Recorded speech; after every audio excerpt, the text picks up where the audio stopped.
Sometimes one single red flag power move tells you everything you need to know about a character. And since most people don't really grow and work on themselves, sometimes you can recognize good characters and poor characters already as children. I will tell you now an example. Many years ago, I was a preteen. It was me in a group of people and I was talking to another, let's call him friend of mine, more like a person I know today, and you will now see why. We were talking about what would be cool to have, either a computer or a motorcycle, and back then I say that I would have preferred a computer. Later I changed my mind, but that's another topic. My friend instead said that motorcycle was better.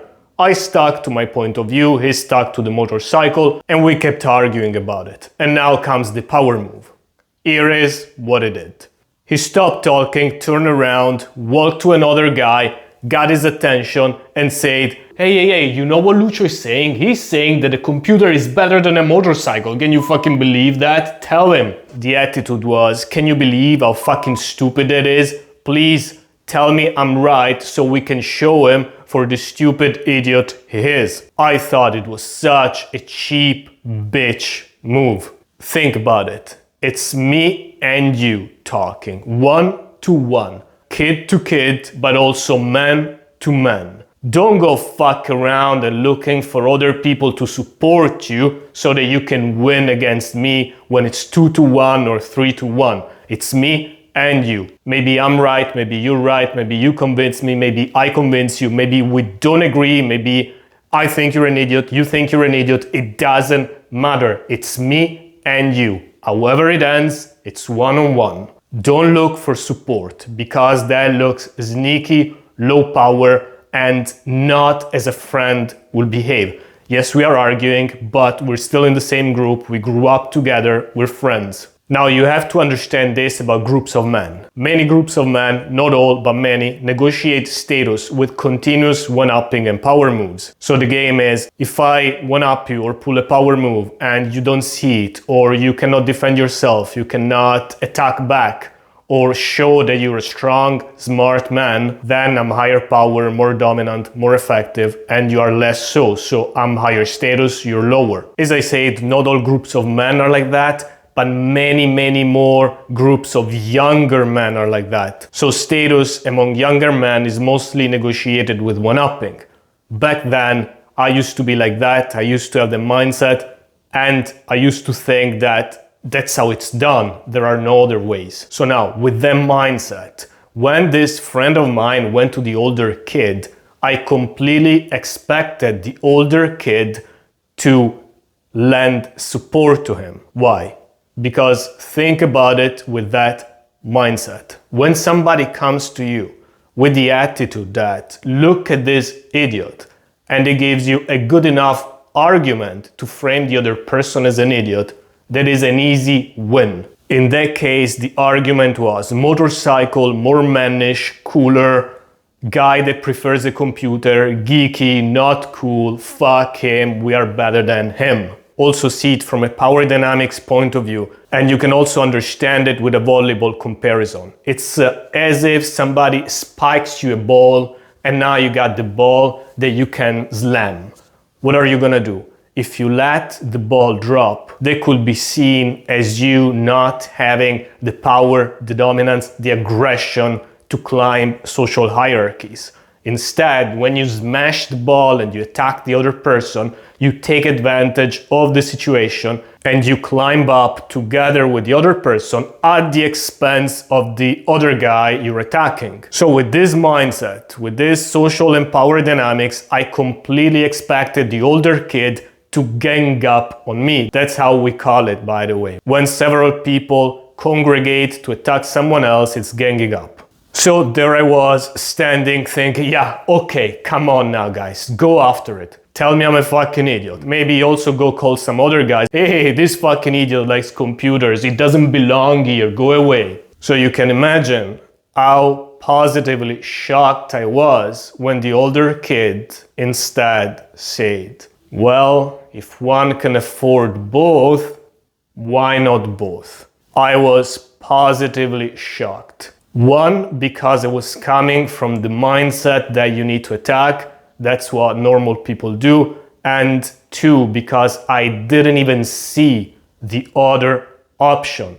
The other option, which is to fly higher, to not take advantage of the situation, to gang up and attack a third party. And three, because I didn't even have not only the mindset, not only the honorable character, but also not the skills. Because what the guy said was very honorable and also very skilled, because it can be a little bit of a socially thorny situation. Somebody comes to you and you don't want to necessarily let them down because they will break rapport. So to break rapport would have been to say, well, actually a computer is better. Well, actually, I don't think you're right. Or even stronger, why are you coming to me? That's such a bitch behavior. You're talking to him. Go talk to him. They would have been true and would have been super cool, but it would have been very, very unfriendly towards the bitch. And you don't necessarily want to make an enemy. Instead, the way he did it was honorable and strategic. He didn't attack me, but he didn't break rapport with the other guy. Back then, I was better than the bitch, my friend. I would have never done what I did. But I wasn't at the level of the older kid. His name was Fabio, by the way. I never forgot that event. That's why I'm telling you. And since I wasn't as honorable as Fabio, I so admired and looked up to him from that day onward. He showed me a new way to behave, a new way to think, a new way to gain status without pouncing on others, but while being honorable. And going back to what I mentioned originally, most people do not work on themselves, so they do not grow. So now from that event, flash forward decades later, Fabio is still an honorable guy, a man that I admire, I respect.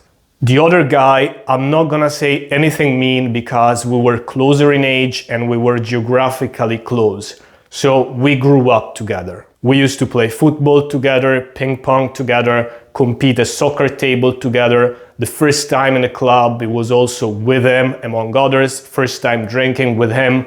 So there are many stories with him.